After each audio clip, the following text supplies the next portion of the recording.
Gilets jaunes, vous poursuivez la mobilisation demain, 25e week-end de mobilisation, et vous avez prévu de faire le tour des hôpitaux de Paris en soutien au personnel soignant, aux médecins urgentistes qui font grève, qui dénoncent leurs mauvaises conditions de travail. C'est ça? Comment ça va se passer demain? Oui, bonjour. Oui, effectivement, on avait prévu ça depuis le début de la semaine, lundi, mardi. Donc avant l'incident de la Pitié-Salpêtrière. Avant l'incident de la salle La Pitié-La Pétrière, pardon. Et on avait anticipé du fait qu'on connaissait les difficultés que pouvaient avoir les personnels soignants dans leur quotidien et puis la dégradation des services publics sur ce domaine-là. En ce qui concerne tout le monde, du fait qu'on est tous confrontés aux soins et au médical. Et donc, voilà, on avait anticipé de les soutenir comme ça, du fait que beaucoup de services d'urgence étaient en grève. Et on s'était dit qu'il était important de les soutenir, du fait qu'aujourd'hui, je pense qu'on a pas mal d'influence aussi sur l'opinion. Et je pense que voilà, en tant que citoyen, on est tous concernés, il était important. Vous avez l'autorisation de la préfecture. Alors on a signé hier l'autorisation de préfecture, sauf que le parcours devait se faire aussi pour finir sur La Pitié-Salpêtrière et sur Cochin. Et avec les événements qu'il y a eu, du coup, il y avait par exemple plusieurs rues, le boulevard de l'Hôpital, tout ça qui nous était interdit.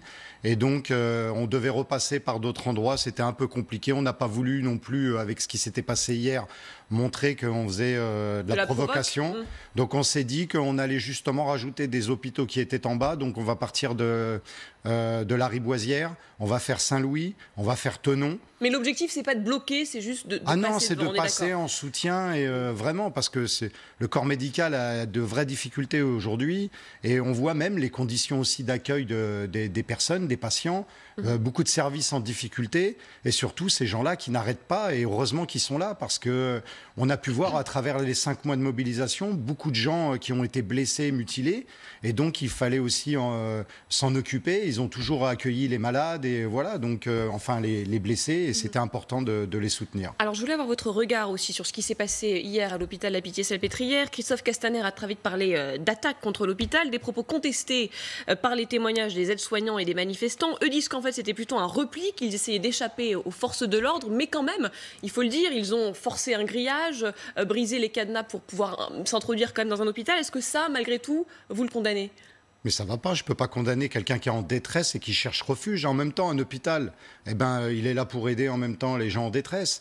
Je veux dire que ça soit dans cet endroit-là ou dans un autre. Vous savez, pendant tout le parcours, il y a eu énormément de citoyens qui ont ouvert leurs portes dans les cours des immeubles pour justement, tellement les gens étaient gazés, des gens avaient été apeurés.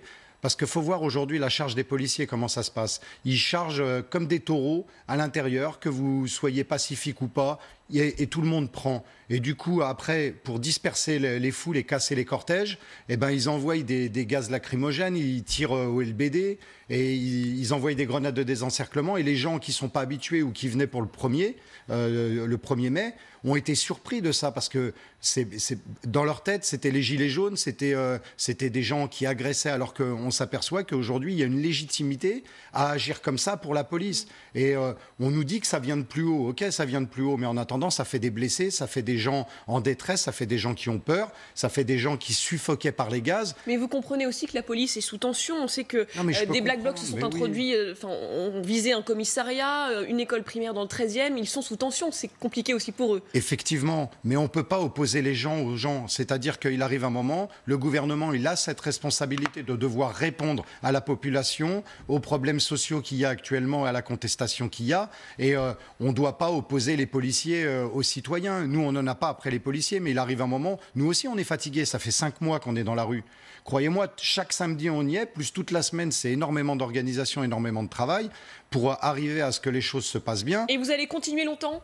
On espère quand même avoir des réponses, parce qu'aujourd'hui, on a pu voir le mensonge du gouvernement, parce que ce n'est pas de maintenant qu'il mente. Et là, aujourd'hui, on a réussi à le prouver. Dernière question, il y a eu pour 17 milliards d'euros de mesures quand même annoncées par le gouvernement. Mais suffisant. Ça répond pas à la crise sociale qu'il peut y avoir dans ce pays. Aujourd'hui, on aspire à vivre mieux.